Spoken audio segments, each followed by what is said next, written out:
नमस्कार। India debate में आप सबका स्वागत है। मैं हूं आशुतोष पाठक।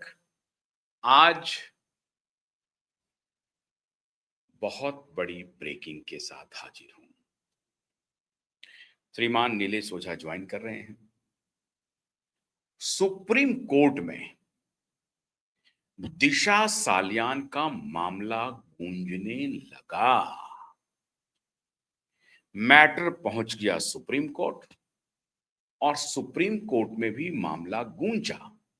रेफरेंस दूसरा था, लेकिन हमारे ऑनरेबल जजों ने क्या क्या कहा, उसके क्या मतलब हैं, इसका असर दिशा सुशांत के केस पर क्या होगा, आज इस सब बारे में बात करने के लिए स्वयं श्रीमान नीलेश ओझा जी हमारे बीच हैं। तो बहुत बहुत स्वागत है नीलेश जी आपका। अब आप जरा सा नीलेश जी ज्वाइन करिए, मेरे ख्याल से ज्वाइन कर रहे हैं वो। जैसे ही नीलेश जी आते हैं तो हम आपको सारी बात वही बताएंगे, हमें बताने की कोई आवश्यकता नहीं है। लेकिन सुप्रीम कोर्ट में मामला आया था कंटेम्प्ट ऑफ कोर्ट के का मामला, जो कि नीलेश ओझा के खिलाफ था। और उसमें आपको मालूम है कि नीलेश ओझा जी ने रेप्ती मोहिते डेरे, जस्टिस रेप्ती मोहिते डेरे के खिलाफ आवेदन दिया था, कंप्लेन दिया था। और उस कंप्लेन के बाद उस पर एक्शन हुआ और ये कहा गया कि उनको पनिशमेंट पोस्टिंग दी गई है, मेघालय ट्रांसफर कर दिया गया है। नीलेश ओझा जी ने शिकायत की थी राष्ट्रपति से, नीलेश ओझा जी ने शिकायत भेजी चीफ जस्टिस के पास, लेकिन चीफ जस्टिस ऑफ इंडिया के पास शिकायत आने के पहले मुंबई में 5 जजों की बेंच बैठ गई नीलेश ओझा के खिलाफ कंटेम्प्ट पिटीशन की सुनवाई के लिए। और उसके बाद नीलेश ओझा जी की कंटेम्प्ट पिटीशन की सुनवाई शुरू हुई और फिर ये मामला अभी सुप्रीम कोर्ट में आया। नीलेश जी ज्वाइन कर चुके हैं। नीलेश जी, सुप्रीम कोर्ट में दिशा का मामला आ गया, ये कैसे हो गया? अभी तो मामला हाई कोर्ट में था। हाँ, नहीं सुनिए क्या हुआ था। दिशा सालियान के पिताजी ने जो रिट फाइल की थी, वो रिट की सुनवाई में से रिट की सुनवाई के लिए जस्टिस रेवती मोहिते डेरे डिस्क्वालिफाइड है, वो केस नहीं सुन सकती है। ये एक दिन पहले प्रेस कॉन्फ्रेंस में जो मैंने बोला था, उसमें मैंने जो ग्राउंड दिए थे वो, तो जस्टिस रेवती मोहिते डेरे ने क्या किया, लेटर भेजा चीफ जस्टिस आलोक आराधे जी को 2 अप्रैल 2025 को, ये बोलते हुए उसमें ये लिखा कि ऐसा ऐसा इन्होंने प्रेस कॉन्फ्रेंस में बोला है, उनके एलिगेशन झूठे हैं, तो आप इन पर कार्रवाई करो। तो आलोक आराधे जी ने इसका सुमोटो कॉग्निजेंस लिया लेटर का। 8 अप्रैल को 5 जज बेंच कंस्टिट्यूट हुआ और मुझे नोटिस दिया।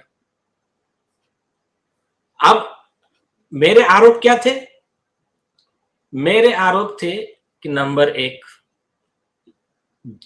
ये है महिलाओं के खिलाफ के अत्याचार का केस, जिसका स्पेशल बेंच है सारंग कोतवाल साहब का, जस्टिस रेवती मोहिते डेरे का बेंच है ही नहीं, number 1। Number 2, justice Revati Mohite Dere ने चंदा कोचर को आईसीआईसीआई बैंक के मैटर में जमानत देने के लिए हाईकोर्ट के रिकॉर्ड की फोर्जरी की है, मतलब उसमें गलत स्टेटमेंट लिखे ऑर्डर में। उनके खिलाफ आरोप था 409 का, जिसमें उम्र कैद की सजा थी। इन्होंने लिखे 420 7 साल की सजा है और अर्नेश कुमार का गाइडलाइन लगा के उसको बेल दिया। ऐसा ही दूसरा काम उन्होंने, एक दिलीप मोहिते नाम का एमएलए था, जिसके ऊपर पुलिस के अटेम्प्ट टू मर्डर का केस था, उसको आरोप, जो नीचे के कोर्ट का ऑर्डर, पुलिस का रिपोर्ट, उसको इग्नोर किया। 307 का सेक्शन लिखा ही नहीं आईपीसी का अटेम्प्ट टू मर्डर का, और घुमा फिरा के बेल दे दिया। ये एक करप्ट प्रैक्टिस। और तीसरा जो था एलिगेशन, यही केस के वजह से जस्टिस डेरे के खिलाफ प्रोसिक्यूशन के लिए हमारा रिट पिटिशन फाइल है, जिसमें स्पेशल बेंच कंस्टिट्यूट हुआ है। पिटिशनर की तरफ से मैं वकील हूं, तो मेरा केस जस्टिस डेरे सुन नहीं सकती है। और एक था कि जस्टिस डेरे की जो सिस्टर है वो शरद पवार गुट की लीडर है, उसने आदित्य ठाकरे के फेवर में स्टेटमेंट दिया है इसी केस में, दिशा सालियान केस में, कि नहीं वो आरोपी, मुझे तो नहीं लगता उसने गुनाह किया होगा ये वो। और इसके लिए हमने 120 में उसको भी आरोपी बनाने की मांग की है कंप्लेंट में सतीश सालियान जी के। तो ऐसे कंडीशन में उनकी ही बहन जस्टिस रेवती मोदी डेरे ये मामला सुन नहीं सकती। उन्होंने कहा कि ये इनके सारे आरोप झूठे हैं, तो कोर्ट ने कॉग्निजेंस ले लिया। कोर्ट का भी बराबर था, ठीक है तुम्हारा क्या कहना है तुम बता दो। हमने हर एलिगेशन का सुप्रीम कोर्ट के रिकॉर्ड, ऑर्डर की कॉपी, सीबीआई की रिपोर्ट, सीबीआई कोर्ट का आदेश और पुलिस का रिपोर्ट, सेशन कोर्ट का ऑर्डर और हमारे पूरे जो भी प्रूफ्स है, प्रूफ्स एफिडेविट के साथ कोर्ट को दे दिए। अब हुआ क्या, हमने क्या कहा कि ये सिर्फ हमको डिस्चार्ज करके मामला नहीं जमने वाला है। झूठा आरोप लगाया तो सुप्रीम कोर्ट का जजमेंट है, कंटेम्प्ट का झूठा आरोप लगाया तो वो कोई भी व्यक्ति रहो, उसमें जज भी आ गया, वो आईपीसी 211, 192 या सारे सेक्शन में, जो भी करस्पॉन्डिंग बीएनएस के सेक्शन है, उसमें 7 साल तक की सजा का हकदार है।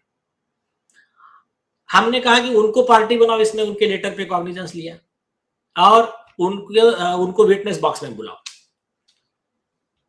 तो इसके ऊपर फिर जो आर्गुमेंट हुआ, तो आर्गुमेंट में अमेकस क्यूरी करके है दौरियस खंबाटा, उन्होंने कोर्ट को 2 per incuriam overruled non relevant judgment दे दिए। वो जजमेंट क्या कहते हैं मालूम है क्या? जज के खिलाफ के आरोप सही भी है तब भी आप उसके ऊपर आरोप नहीं लगा सकते पुराने ओवरऑल जजमेंट।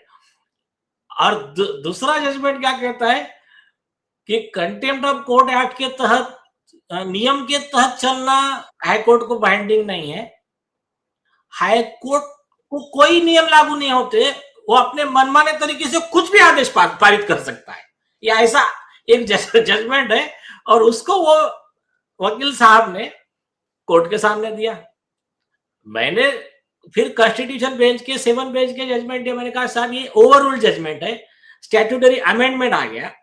और इंडियन एक्सप्रेस के मेरे ख्याल सुब्रमण्यम स्वामी का वर्सेस अरुण शौरी का केस है, उसमें ट्रूथ एज ए डिफेंस के बाद कॉन्स्टिट्यूशन बेंच ने और क्लियर किया, अगर जज की या कोर्ट की बदनामी हो रही है लेकिन अगर सच है तो वो कंटेम्प्ट नहीं हो सकता, बल्कि ये लार्जर जनता के हित में है, लार्जर इंटरेस्ट है कि ऐसी चीजें बाहर लाई जाए। और सीएस कर्नन में भी वही बात लिखी। अभी लेटेस्ट 2026 में जस्टिस पारडीवाला साहब और जस्टिस के वी विश्वनाथ साहब ने एक लैंडमार्क जजमेंट दिया, आज तक की हिस्ट्री का सबसे बढ़िया जजमेंट। उन्होंने क्लियर कर दिया, अगर जज के खिलाफ के आरोप गलत है तो कंप्लेंट करने वाला वकील दोनों पे कार्रवाई करो। अगर आरोप सही है तो जज के ऊपर डिसिप्लिनरी एक्शन को, सस्पेंशन, डिसमिसल वो तो करो ही, साथ में उसके ऊपर क्रिमिनल प्रोसिक्यूशन भी ऑर्डर करो। एकदम सही। अभी अगर मेरे आरोप गलत है तो मुझ पर कार्रवाई होगी, मेरे आरोप सही है तो जज पर कार्रवाई। यही तो हम पहले दिन से कह रहे थे ये, लेकिन अभी इन्होंने देखा कि मैं प्रूफ दे रहा हूं तो दोहेश खंबाटा केस लेकर आ गए। नहीं, प्रूफ नहीं लेने के, प्रूफ देखने के नहीं सिर्फ बोल दिया यही गुनाह है। जज ये हो गए, प्रोफेट हो गए, भगवान हो गए कि इनके खिलाफ बोलना ही मना है। वो यशवंत वर्मा के घर में 500 करोड़ मिलेंगे, वो पूरा जस्टिस भेज देगा, वो न्यायपालिका भेज देगा, आपने बोलने का नहीं। तो ये जो है, अब हुआ क्या मैं बताता हूं। हमने एप्लीकेशन दिया, बॉम्बे हाईकोर्ट ने हमारा कहना नहीं माना। बॉम्बे हाईकोर्ट ने कहा कि नहीं, दोरियस खंबाटा ने जो जजमेंट दिया वही सही है। अच्छा, सबसे खास बात है ये केस की, एक सबसे बड़ी खास बात, जो जजमेंट दोरियस खंबाटा साहब ने दिया वो जजमेंट को बाल ठाकरे के केस में ओवररूल किया फुल बेंच ने, सुप्रीम कोर्ट ने। 2005 में कि कहा नहीं, हाईकोर्ट की सारी कार्रवाई ये कंटेम्प्ट ऑफ कोर्ट एक्ट के नियम से ही चलेंगी। और एक 2022 में खुद जस्टिस, जो चीफ जस्टिस चंद्रशेखर साहब है, उनका खुद का जजमेंट है कि ये कंटेम्प्ट ऑफ कोर्ट के एक्ट के नियम के तहत ही चलेंगी, उस रूल के बाहर कुछ भी अगर प्रोसीडिंग चली तो खारिज हो जाएगी। चलिए, फिर भी 5 जज बेंच ने बॉम्बे हाईकोर्ट के बोला नहीं नहीं नहीं, उनका ही कहना सही है। हमने कहा कोई बात नहीं, लेकिन हमने फिर रिकॉल एप्लीकेशन लगाया कि आपने जो फाइंडिंग दिया है ये कॉन्स्टिट्यूशन बेंच के अगेंस्ट है। तो हाईकोर्ट ने कहा कि ये वाले मुद्दे जो है वो सुप्रीम कोर्ट डिसाइड करेगा। अभी आप गौर कीजिए बात को कि ये जो मुद्दा है, सच बोलने का परमिशन है नहीं है, ये सुप्रीम कोर्ट डिसाइड करेगा। हम गए सुप्रीम कोर्ट, सुप्रीम कोर्ट ने पूरा देखने के बाद सुप्रीम कोर्ट के पूरा पिक्चर समझ में आ गया। अब ये बेंच ना उतने डेयरिंग वाले नहीं थे जस्टिस जेबी पार्टी वाला और जस्टिस विश्वनाथ तर की तरह, तो अभी इनको मिडवे निकालना था। तो इन्होंने मिडवे कैसा निकाला, चार बातें हमको बोल दिया। देखो, वकील ने प्रेस कॉन्फ्रेंस में एलिगेशन ऐसे लगाने के नहीं, अगर उनके पास में मटेरियल नहीं है तो जिस मैटर का उनका कोर्ट में चल रहा है उसमें प्रेस कॉन्फ्रेंस में ऐसे एलिगेशन करने के नहीं। लेकिन उसके साथ में जो पूरा दे दिया ऑब्जर्वेशन, उसमें अपना काम सॉल्व कर दिया। नंबर 1, उन्होंने कहा कि अगर आपके पास में सबूत है तो आप जज के खिलाफ में एलिगेशन कर सकते हो, वो परमिजिबल है। मतलब यहां जो हाईकोर्ट को जो भी डाउट बोलो, कंफ्यूजन बोलो या फिर जो भी बोलो, अब वो तो सब खत्म हो गया। अभी मेरे एलिगेशन सही है कि गलत है ये डिसाइड करना है हाईकोर्ट को। अब दूसरा विषय क्या किया, उन्होंने कहा कि जितने मुद्दे नीलेश ओझा ने यहां उठाए हैं सुप्रीम कोर्ट के सामने, ये सारे मुद्दे हाईकोर्ट खुद डिसाइड कर सकता है। मतलब हाईकोर्ट का वो आदेश ओवररूल कर दिया कि जिसमें हाईकोर्ट ने बोला कि सुप्रीम कोर्ट डिसाइड करेगा ये विषय। तीसरी बात कही कि नीलेश ओझा के सारे मुद्दे पे हाईकोर्ट पूरा हर मुद्दे पे डिटेल ये करे, आदेश पारित करे, उसको डिसाइड करे, सारे मुद्दे डिसाइड करना है और एक्सपीडिशियसली करना है। मतलब ऐसा नहीं कि बस नीलेश ओझा के खिलाफ कंटेम्प्ट केस डाल के छोड़ देने का और बस उसको फाइनल डिसीजन देने का नहीं, ऐसा नहीं। सच है कि गलत है वो डिसाइड करने का। ये तो एक मिनट, अब इसमें तो आपका जो सबसे इंपॉर्टेंट मुद्दा था वो तो दिशा का ही था ना।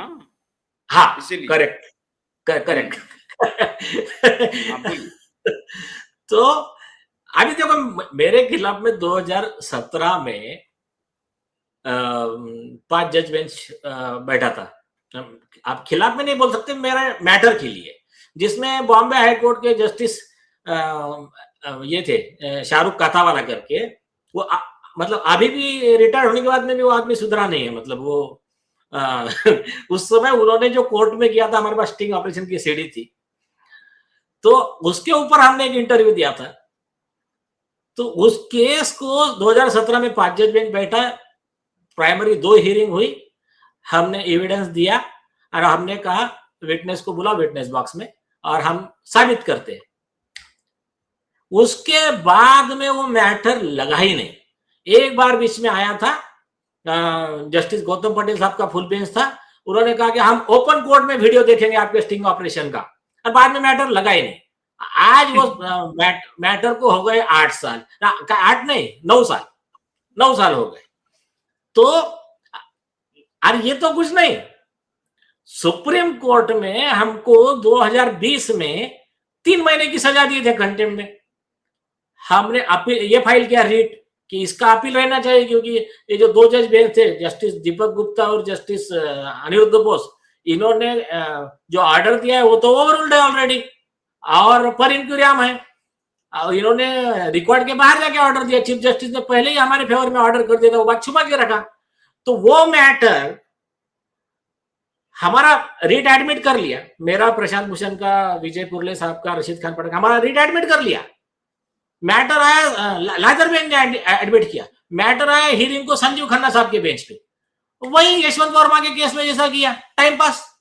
नहीं देखो बोले अभी हम आपको सुनेंगे, एक काम करो 5 महीने के बाद सुनते, डेट 5 महीने के बाद और बाद में मैटर कभी लिया ही नहीं, बाद में चीफ जस्टिस बने, रिटायर्ड हो गए, मैटर लिया ही नहीं, आज तक मैटर नहीं आया।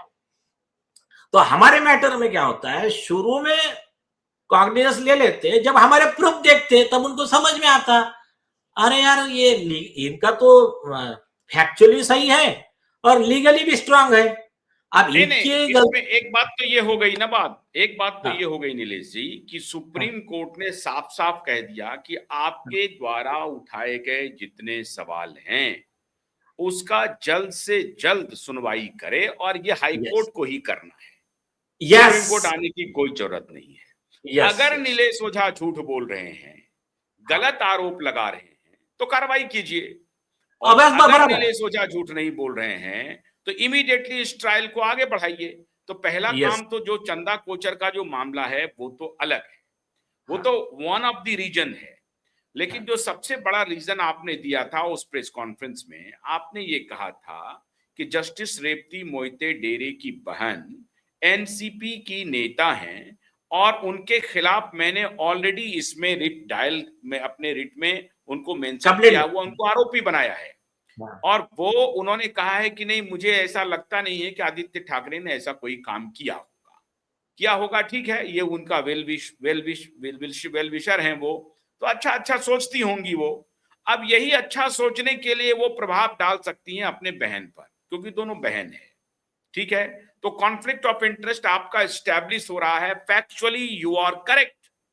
अब ऐसी परिस्थिति में जो सुप्रीम कोर्ट ने जो आदेश दिया है कि हाई कोर्ट जल्द से जल्द नीलेश ओझा के द्वारा उठाए गए सारे सवालों का निवारण करे, इसका मतलब क्या हुआ कि दिशा केस का भी निवारण करे।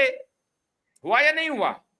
नहीं बराबर है ना, उसमें सारे, अरे भाई उसमें तो ये भी है ना कि आपने 5 जज बेंच बनाया तो दिशा की रीड भी इसको टैग कर लो ना। हाँ, क्योंकि दिशा केस के मुद्दे और इसके मुद्दे सेम ही है, दोनों में फाइनल डिसीजन दे दो आप एक ही साथ। अच्छा, अब देखिए मीडिया ने जो गुमराह किया है, मीडिया ने कहा कि सुप्रीम कोर्ट ने वकीलों को फटकार लगा दी और नीलेश ओझा को भी फटकार लगाई, और ये मेरे ख्याल से सुप्रीम कोर्ट ने आपके कंधे पर बंदूक रख करके फायर कहीं और कर दिया है, मेरा ऐसा मानना है। आपके कंधे पर बंदूक रखा है और फायर कहीं और किया है, जबकि आपको तो ऑर्डर में कहा है कि भाई नीलेश ओझा के पास अगर साक्ष्य है तो इमीडिएट उसकी सारी कार्रवाई करो, और मुंबई हाईकोर्ट कॉम्पिटेंट हाईकोर्ट है इस सारे प्रकरण को सुनने के लिए, मेरे पास आने का जरूरत नहीं। मतलब उन्होंने अपना पल्ला झाड़ लिया, आपको सरमन देते हुए, मतलब आपके कंधे पर बंदूक रख करके बंदूक मोड़ दिया कपिल सिब्बल, अभिषेक मनु सिंघवी और केजरीवाल पर। यस तो कैसे मोड़ दिया ये भी बता दीजिए। और दिशा केस की अब जो सुनवाई है वो मैंडेटरी हो गई मुंबई हाईकोर्ट के लिए अविलंब। अभी सुनिए, नहीं अभी देखिए, अपना मैटर सुनेंगे, दिशा का मैटर सुनना ही पड़ेगा, बहुत क्लियर है, क्योंकि मेरा मैटर तो छोटा है यार, वो तो गैंग रेप और मर्डर का केस है और दोनों कनेक्टेड है, तो वो तो कोई आपको मैंने ऑर्डर भेजा है, पैरा 2 देख लीजिए आप उसका, पैरा नंबर 5, हाँ, पैरा नंबर 5 में क्लियर लिखा है सतीश सालियान का रेट और सीबीआई इन्वेस्टिगेशन उसका। तो अब आते हैं मुद्दे पे, कपिल सिब्बल।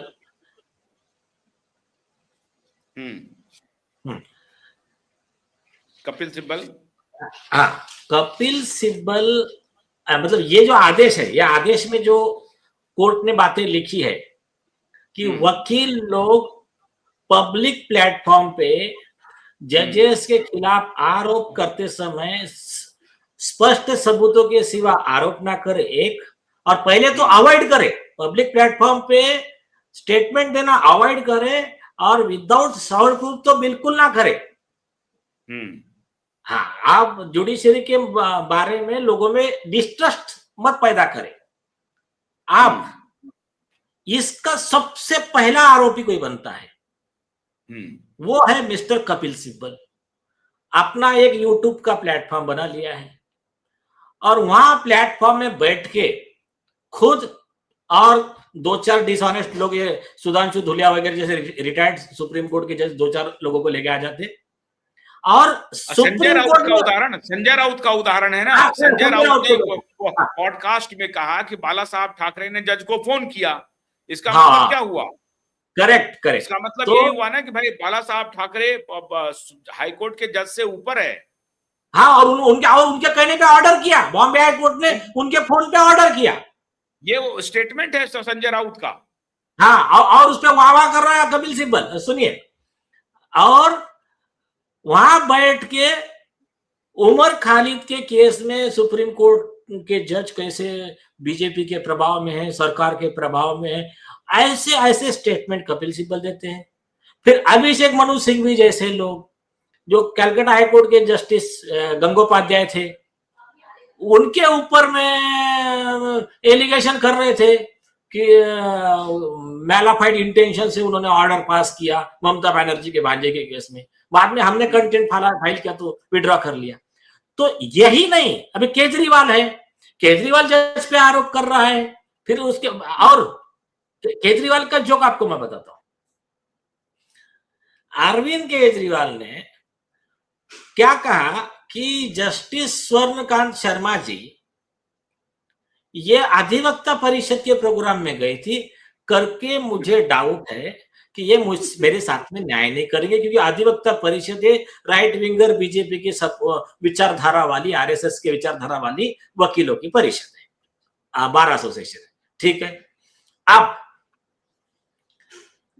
तुषार मेहता जी ने कोर्ट में कहा कि सेम अधिवक्ता परिषद के प्रोग्राम में सुप्रीम कोर्ट के भी एक जज महोदय गए थे, जिन्होंने अरविंद केजरीवाल को बेल दी थी। तो अगर इनका उस जज के खिलाफ इन्होंने कुछ नहीं कहा तो इनकी बात मान ले, तो फिर उनका वो वाला ऑर्डर रिकॉल करके केजरीवाल को जेल में भेज दो। तो ये जो है ऐसे जो बेबुनियाद या झूठे या इलॉजिकल ऐसे जो आरोप होते हैं, उसके बारे में सुप्रीम कोर्ट ने क्लियर कहा कि वकीलों को ये बिल्कुल शोभा नहीं देता। तो अभी हमारे केस में तो लास्ट पेज पे कोर्ट ने क्लियर कर दिया, ये केस में हमारे फाइंडिंग सिर्फ प्राइमा फेसी ऑब्जर्वेशन है। हाई कोर्ट इंडिपेंडेंटली सारे मैटर को डिसाइड करे, अनइन्फ्लुएंस्ड बाय आवर ऑब्जर्वेशन।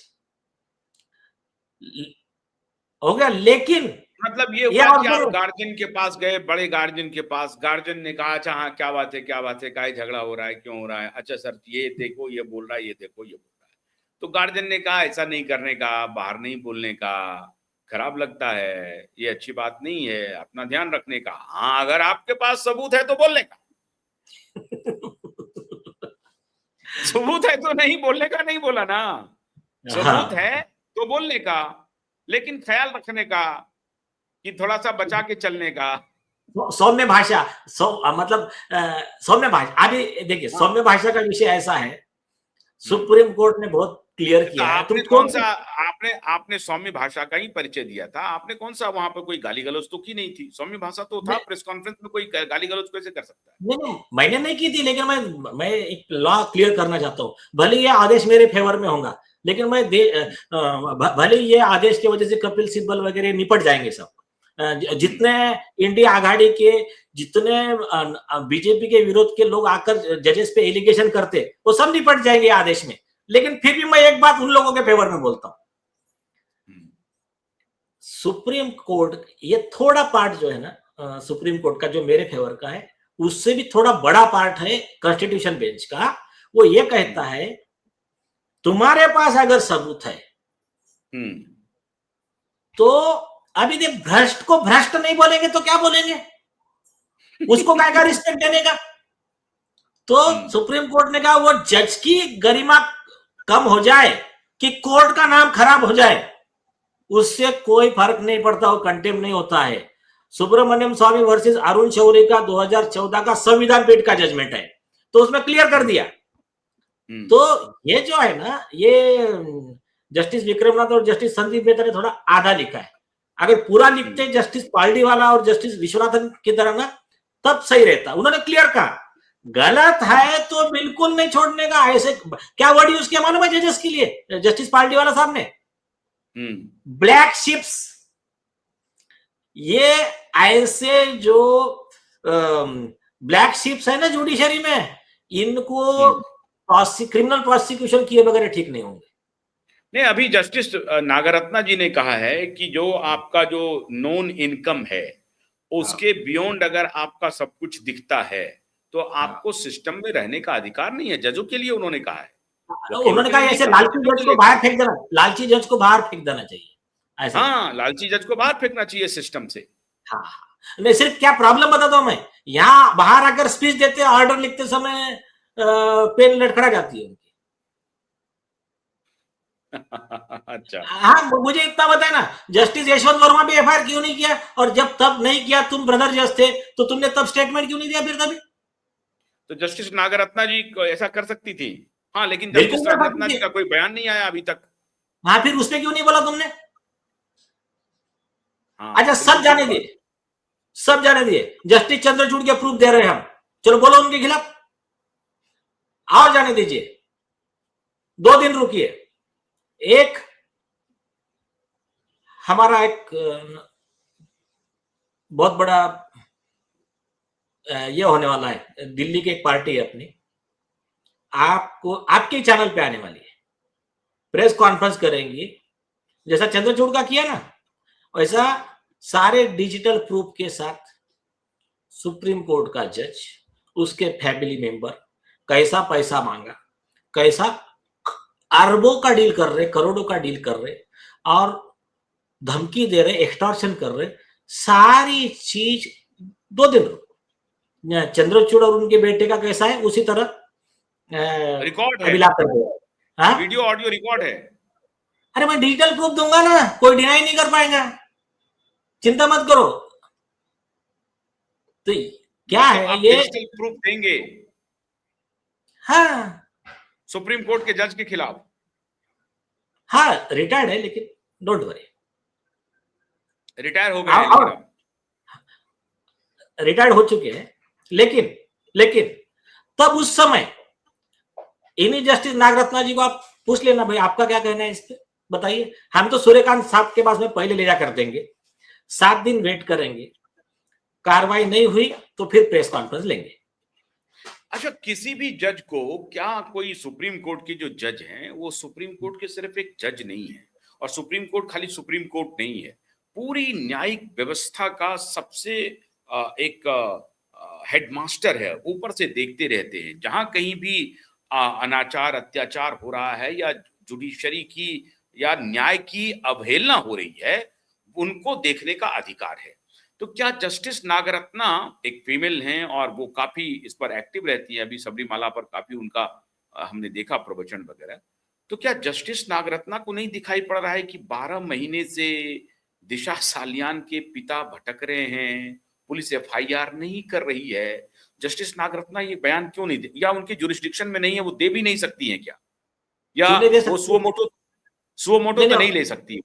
नहीं, सुमोटो नहीं ले सकते। सुमोटो का अधिकार सिर्फ चीफ जस्टिस ऑफ इंडिया को है।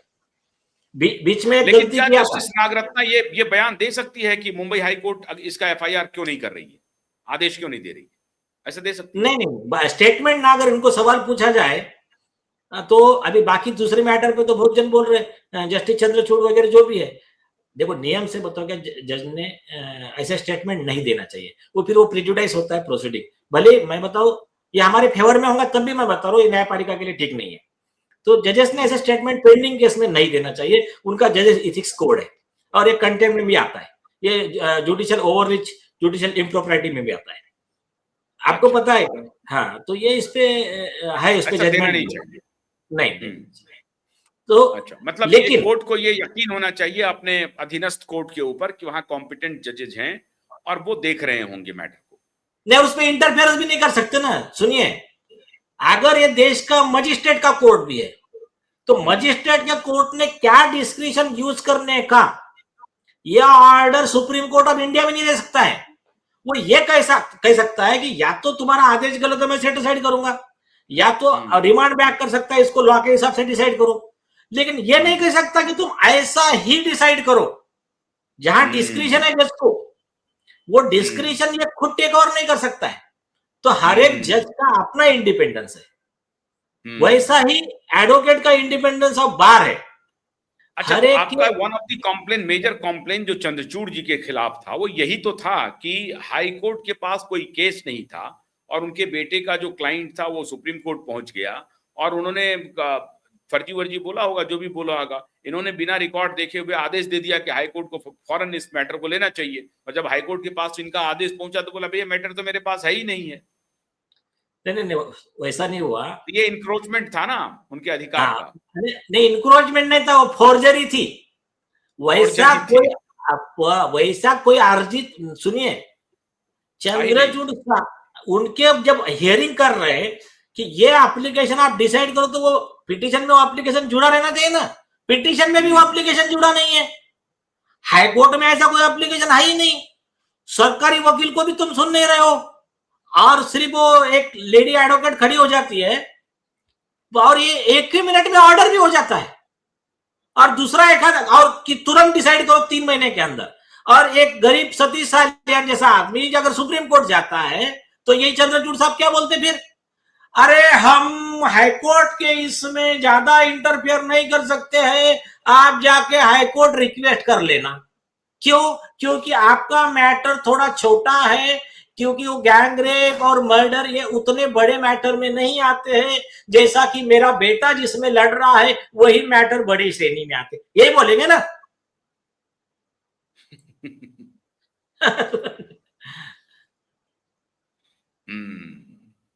तो इसका मतलब ये हुआ कि ये कल जो निर्णय आया है वो जैसा मीडिया ने प्रचारित किया, नीलेश ओझा को बड़ी फटकार लग गई है और भाई वो जज के खिलाफ बोल रहे हैं। अरे भाई, जज के खिलाफ बोला तो सुप्रीम कोर्ट ने उनको ट्रांसफर कर दिया है और सब लोग जानते हैं कि वो पनिशमेंट पोस्टिंग होती है, तो उनका स्टैंड तो विंडिकेटेड हो गया पूरी तरह से।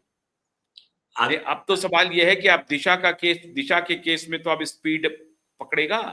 सुप्रीम कोर्ट ने कह दिया डिसाइड करो, नीलेश ओझा का जो सारा मामला है उसको अविलंब सुनो। तो अभी इसमें तो आएगा ही, वो मामला आएगा ही, और हम सतीश सालियान जैसे और 4 लोगों को हम विटनेस एग्जामिन करने वाले हैं इसी मामले में। अभी सुनिए, हाँ, मुझे 1-2 लोगों ने कहा, उन्होंने कहा कि अभी आपका मामला जितना ज्यादा चलेगा उसमें सबसे ज्यादा तकलीफ होगी जस्टिस रेवती मोहिते डेरे को, क्योंकि उन्होंने कहा कि मेरे सारे आरोप झूठे। तो बहुत खुशी की बात है, लेकिन एक काम और बताता हूं, सुप्रीम कोर्ट ने एक काम बहुत आसान कर दिया। देखो, मेरे खिलाफ का कंटेम्प्ट 2 मिनट में डिस्चार्ज हो जाएगा, 2 मिनट में। क्यों बताता हूं? मुझे जो 8 अप्रैल का ऑर्डर है जिसमें मुझे कंटेम्प्ट का नोटिस निकाला 5 जज बेंच ने, तो आलोक आराधे साहब ने क्या किया कि जस्टिस गौतम मोती का डेरे का जो लेटर था वो छुपा के रखा था खुद के फाइल में, वो 5 जज के पास रखा ही और 5 जज ने जस्ट ऑर्डर किया। अब वो ऑर्डर करने के बाद में हमको नोटिस भी सर्व हुई, फिर मैंने ऑब्जेक्शन लिया कि आपको इंफॉर्मेशन दिया किसने, ये आपको बताना पड़ेगा, नहीं तो जस्टिस आलोक आराधे साहब को मुझे विटनेस बॉक्स में बुलाना पड़ेगा। क्योंकि ये कह रहे हैं ना मैंने कॉग्निजेंस लिया, मुझे इंफॉर्मेशन मिला मेरे चेंबर में। तो फिर आलोक आराधे साहब थोड़े बैकफुट पे आए और उन्होंने रजिस्ट्री तो उन्होंने रजिस्ट्री को बोला एक लेटर का कॉपी उनको दे दो, और उन्होंने कहा कि मेरा कुछ नहीं लेन देन, ये जस्टिस रेवती मोती डेरे का लेटर है, आप जाने और वो जाने। हो गया, पेपर बुक के साथ हमको लेटर मिल गया। अब आपको एक बहुत बढ़िया केस बताता हूं। मतलब आप ये कह रहे हैं कि जस्टिस रेवती मोहिते डेरे के पत्र पे संज्ञान लेकर के आलोक आराधे ने कहा कि हम सुओ मोटो कंटेम्प्ट आपके खिलाफ चलाते हैं। आपने उनको पूछा कि आपको जो सुओ मोटो आपने लिया है तो कहीं ना कहीं से आपको सूचना मिली होगी, कोई किसी ने जानकारी दी होगी या आपने पढ़ा होगा, तो कहां पढ़ा? तो पता चला कि वो तो पत्र लिखा हुआ है बजाबता जस्टिस रेवती मोहिते डेरे का, और उस पत्र हाँ में पूरा लिखा हुआ है कि आपके जितने भी आरोप हैं सारे झूठे हैं। आप हाँ कह रहे हैं कि उनके खिलाफ जितने भी आरोप हैं सारे सच्चे हैं। सुनिए सुनिए, और आगे के बात, आप ऑन रिकॉर्ड है ना, 8 अप्रैल के ऑर्डर में उस लेटर का मेंशन है, ना जो मुझे नोटिस सर हुआ जो एज ए रूल सर्व करना पड़ता है फॉर्म 1 में, ना उसके साथ में वो लेटर था। मेरे ऑब्जेक्शन के बाद में वो लेटर रिकॉर्ड पे लाया गया, ताकि जस्टिस आलोक आराधे साहब को फिर बाद में उनके समझ में आ गया कि भाई मुझे इसमें पार्टी नहीं बनना है, मुझे इसमें फंसना नहीं है, क्योंकि मैंने एडमिनिस्ट्रेटिव साइड पे कॉग्निजेंस लिया है, तो बाद में मेरे ऊपर कुछ कार्रवाई ना हो, तो उन्होंने क्लियर कर दिया।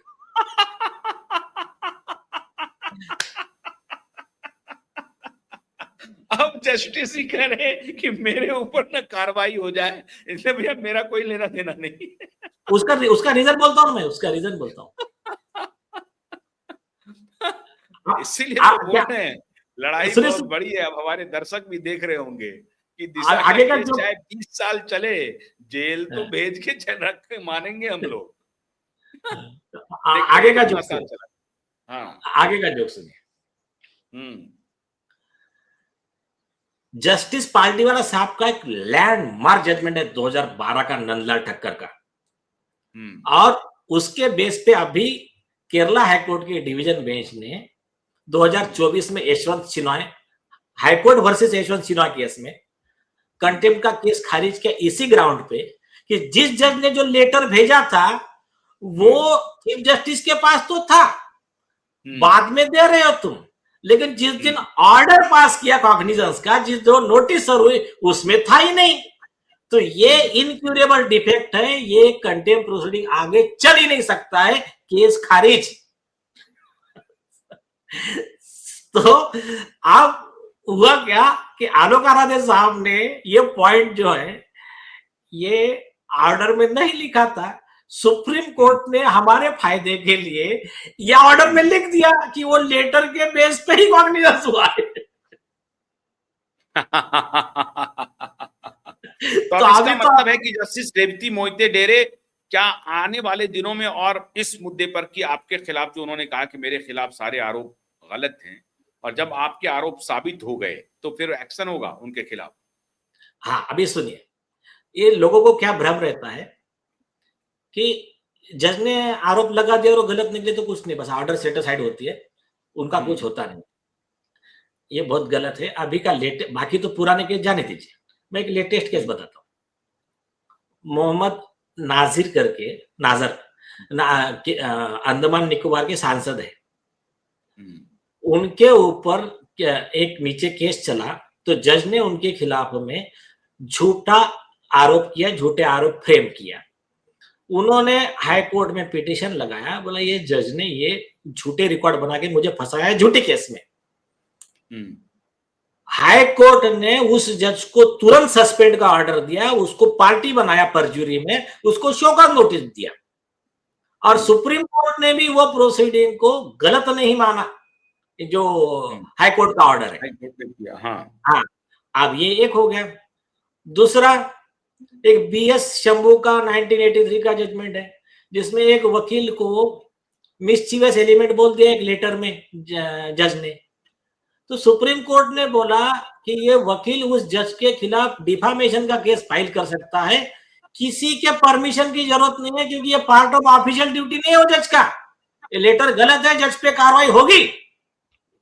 तो ये है लॉ, बहुत क्लियर है। और एक बता दो, आपके परम आदरणीय चंद्रचूड़ साहब के संविधान पीठ का एक जजमेंट बताता हूं, और जजमेंट बहुत इंटरेस्टिंग नाम है उसका, title supreme court of India versus Subhash Agarwal.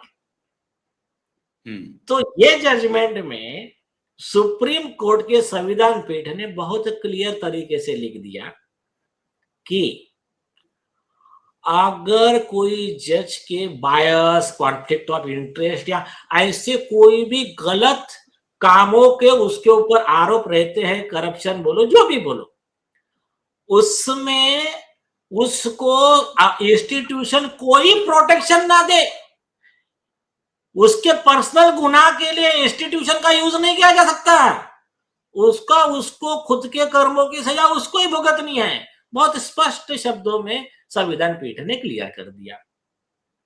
उसके बाद में ऐसे इतने जजमेंट है जिसमें अभी देखिए, हाईकोर्ट जज समित मुखर्जी अरेस्ट हुए, रमन लाल वर्सेस स्टेट का है, मजिस्ट्रेट ने ऑर्डर किया हाईकोर्ट जज के ऊपर प्रोसिक्यूशन। उसमें संजीव भट्ट थे आपके, जो मोदी जी के खिलाफ बोल रहे थे, वो एक को अक्यूज्ड थे, आईपीएस पुलिस कमिश्नर, उनके खिलाफ एफआईआर ऑर्डर किया मजिस्ट्रेट ने।